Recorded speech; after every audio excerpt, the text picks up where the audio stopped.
So today's video will be focused on monomials as well as polynomials. We're going to get into a little bit of exponent rules, as well as how we can actually classify polynomials and the standard form to write polynomials.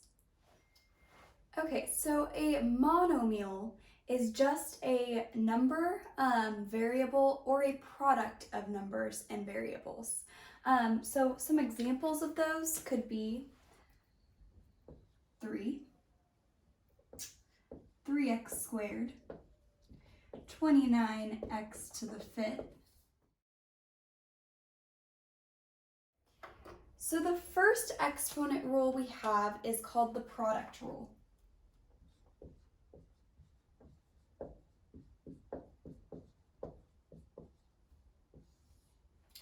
Now, our product rule involves multiplying two monomials that have the same base. So if I have a to the n times a to the m, that equals a to the n plus m. Okay. Now, the reason this works is because we're multiplying a by itself n times. Then once again, we're multiplying a by itself m times. So we are multiplying a by itself n plus m times. So an example of this would be if I had x to the 8th times x cubed, that would be equal to x to the 8 plus 3. So then this is x to the 11th. Okay. So our next one is the power rule.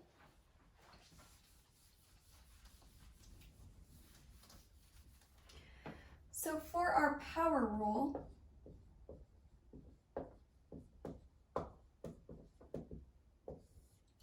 if we have a monomial raised to a certain power, let's say I have a to the n, and I'm raising it to the mth power, that sounds funny. Then I have a to the n times m. Okay, so this works because we are taking a to the n and we're multiplying it by itself m times. Okay, so let's do a quick example of this. If I have 3x squared and I'm raising that to the third power, that's really just 3x squared times 3x squared times 3x squared. So it would just be 3 to the third times x squared to the third. Notice I am raising both of these to the third power because of that repeated multiplication. So 3 to the third is 27. X squared to the third is going to be x to the 2 times 3, so then I have 27x to the 6th. So that is how our power rule works with monomials. Okay, the next one we're going to go through is the quotient rule.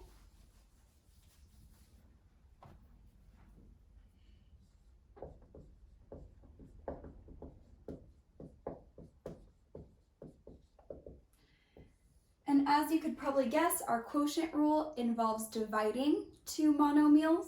So if I have two monomials, note they have to have the same base, and I have a to the n divided by a to the m, this equals a to the n times m.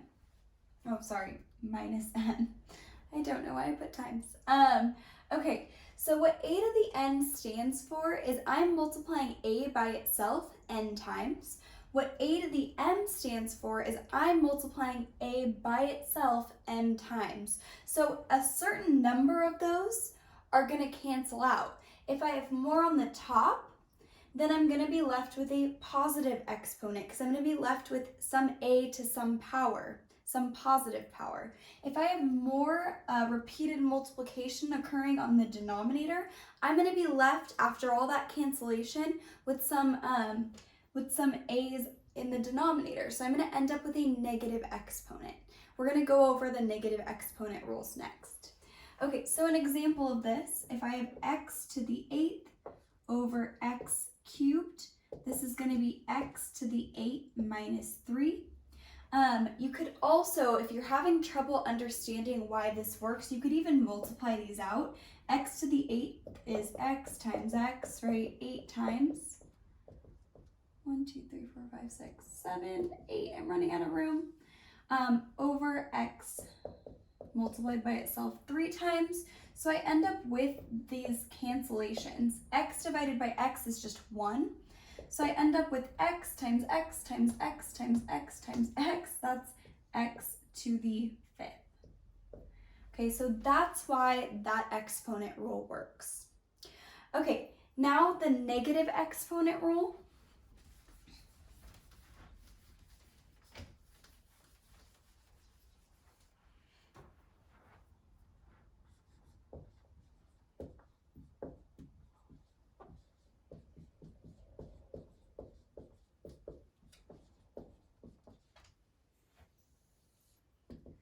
So if I have a to the negative nth power, what that means is I actually have 1 over a to the positive n. Now you could kind of use what we did with our quotient rule to actually come up with why this works. When I have a to the 0 over a to the n, I end up with a to the 0 minus n, which is a to the negative n. Now anything to the 0th power is 1, so this actually equals 1 over a to the n. And that's our next and final rule, is the 0 exponent rule, which just says that any number to the 0th power is equal to 1. And you're going to be using this a lot when you're simplifying stuff.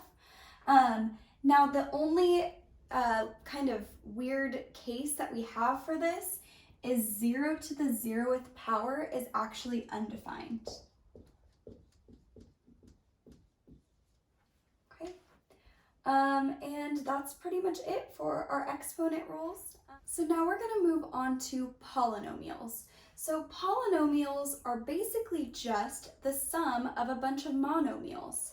So the word poly means many, and then we're just adding a bunch of monomials to that. Now there's a couple vocabulary type terms when we're classifying polynomials. A polynomial is actually defined by its degree. And we find the degree by looking at a polynomial and determining which term has the highest exponent. So let me give you an example.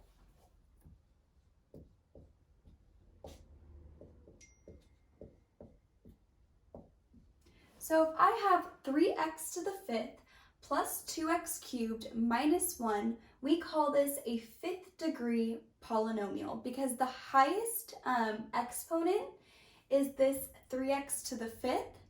And that, if you notice, is my first term. So the other thing you need to know about polynomials is when we write polynomials out, we write them in what we call standard form, and that goes in order from highest degree term and then in descending order to your lowest degree term.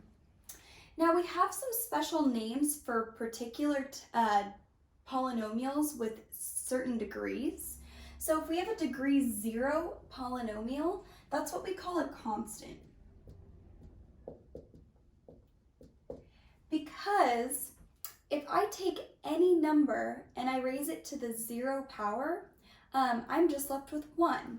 So if I have 3x to the 0, x to the 0, doesn't matter what x is unless it is 0, right? So x can't be 0 in this case. 3x to the 0 is just 3 times 1, and we have a constant number of 3 left over, okay? If I have a first degree polynomial, that is a linear equation. You dealt with that a lot in Algebra 1. If I have a degree 2, an x squared polynomial, that is a quadratic.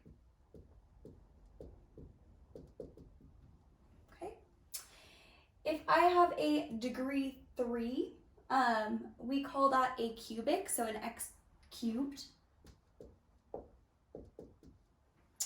If I have a degree 4th polynomial, we call that a quartic, x to the 4th. And we don't use 5 too much, but if we have a 5th degree polynomial and we want to call it by name, we call it a quintic.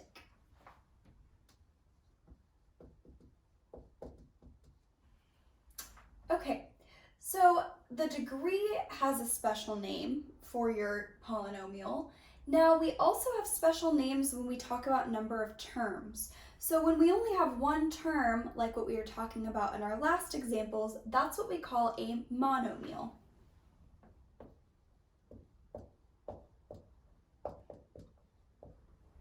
Okay. If we have 2 terms, we call that a binomial.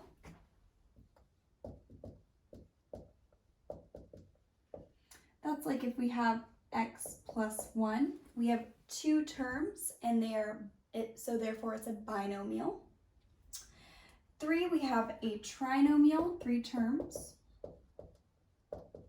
So that's like x squared plus 2x minus 1. The most common trinomials we deal with are quadratics.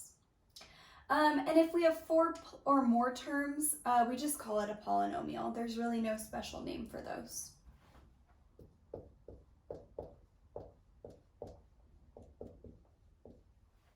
Okay, so let's look at a few examples of polynomials and try to classify them.